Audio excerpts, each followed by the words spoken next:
Hello, magandang hapon po.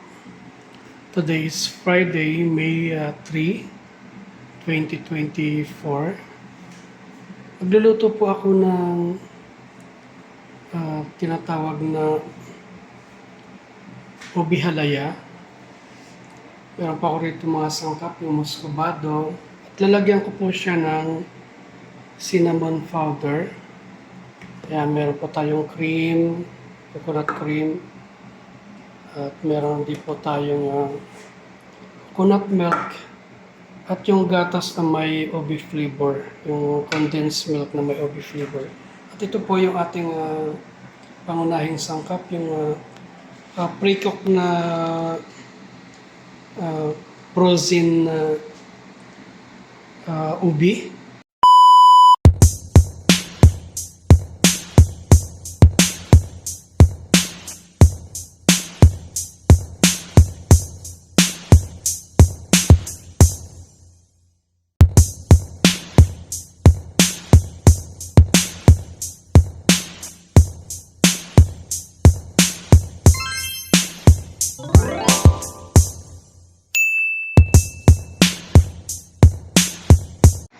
So yan, lulutuin po muna natin yung ating coconut cream. Gagawin po natin siyang latik. Yan, gagawin po muna natin siyang latik para meron tayong pang-ibabaw sa ating ubi halaya. So yan, mainit na po yung ating coconut cream. Hintayin po natin siyang maging latik, magmantika yung ating para maging latik yung ating coconut cream.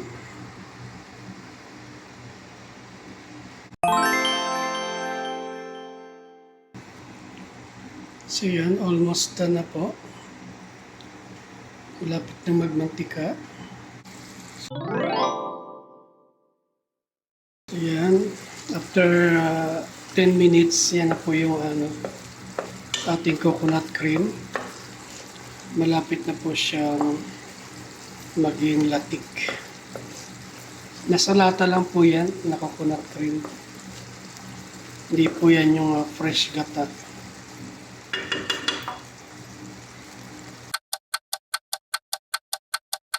Another 5 minutes, ayan, almost done na po. Igang-iga na yung ating gata, yung coconut cream. Malapit na maluto yung ating latik.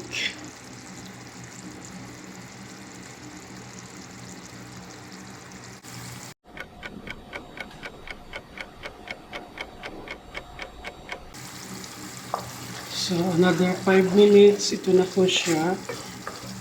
Igain na lang po natin para mag-dry na po at humiwalay na po yung oil niya doon sa ating latik. We have to wait for another 5 minutes po.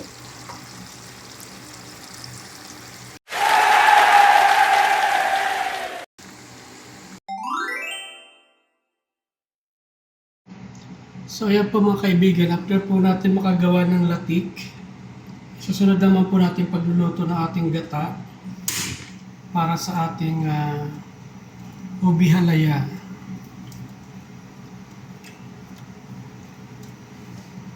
Ayan po siya.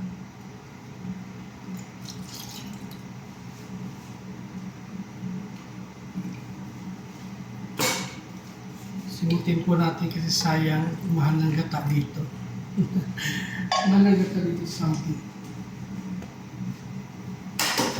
Titimpla na rin po natin ng vanilla.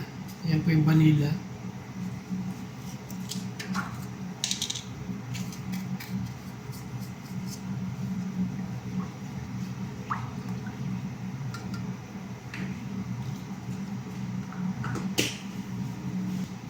At syempre para maiba po yung lasa ng ating ubi halaya, lalagyan po siya natin ng cinnamon powder.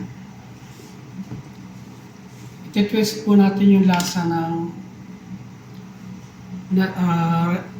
ubi halaya na madalas natin matikman. Yan po. Dalawang kutsaritang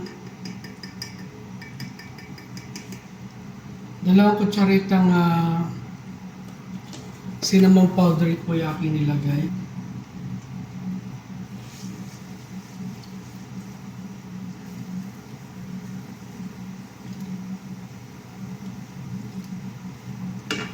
Ito po ating purple yam is pre-cook na po ito. Frozen siya na ginadgad na.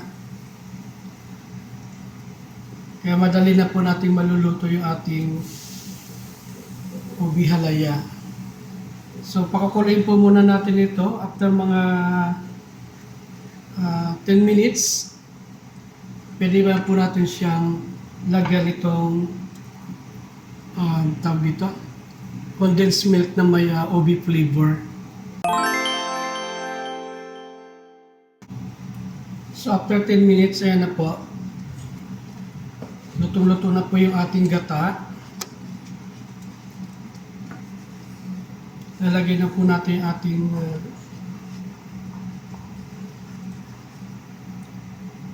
condensed milk with ubi flavor.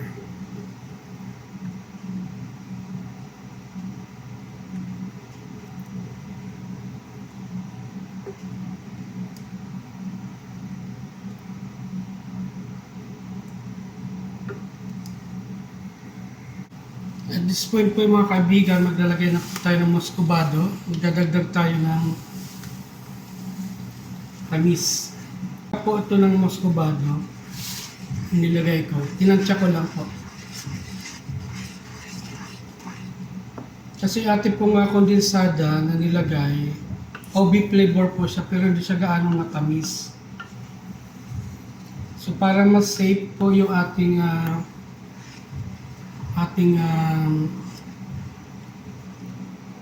kakanin, hindi po siya muscovado po yung ginamit kong sugar. So hintayin po natin mga another 10 minutes. So at this point po mga kaibigan ay malapot na po yung ating gata na may gatas at muscovado, may cinnamon powder. Hinaan na po natin yung apoy at ilalagay na po natin yung ating pre-cook na frozen ubi yam. Tawag dito yung purple yam.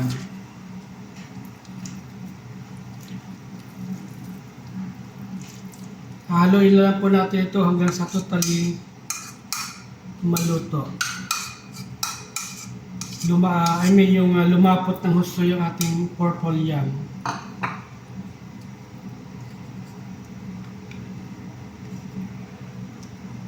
So guys, another 10 minutes pa po ito bago totally maluto yung ating ubi halaya. So yan po.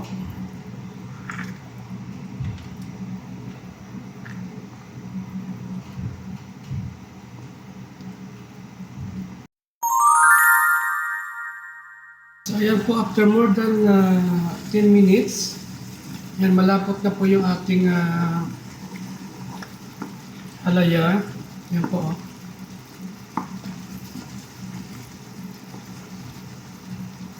Hintayin na lang po natin totally maging sticky. Yung mag-stiff na po yung ating halaya. Medyo matubig pa po. Dahil dun sa gata na nilagay natin.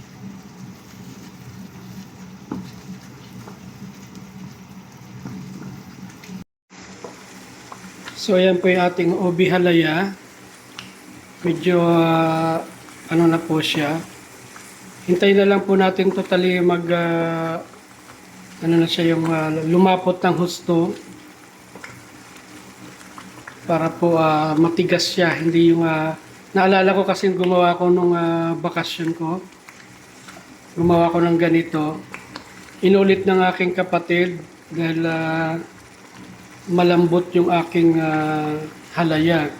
Kaya ang gagawin ko ay talagang iigain ko yung tubig na nandoon pa sa ating ubi para totally pagka nilagay mo siya sa lalagyan ay hindi na po siya malambot.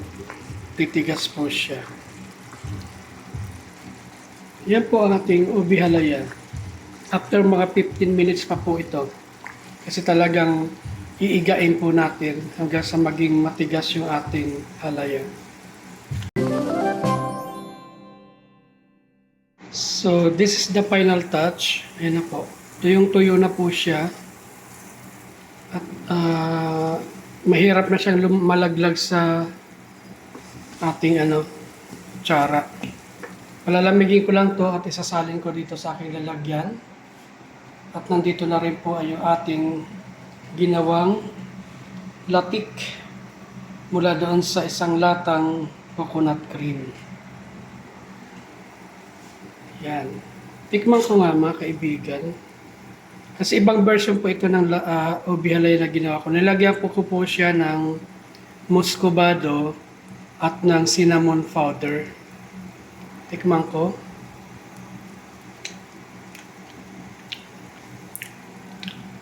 Grabe, ang sarap.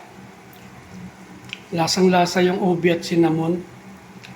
Nagko-complement silang dalawa. Pati yung gata na aking nilagay. Yummy ang aking ubi halaya with cinnamon powder.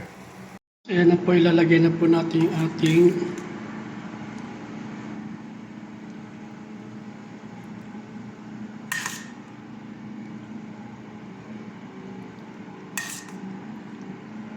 ang ibabaw sa ating halaya.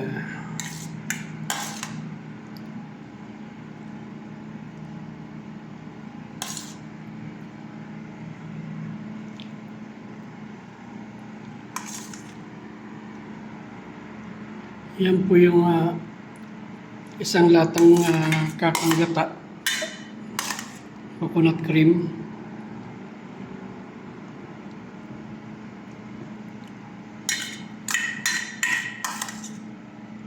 So yan na po yung ating ubi halaya. Nalagyan na po natin siya ng pang-ibabaw.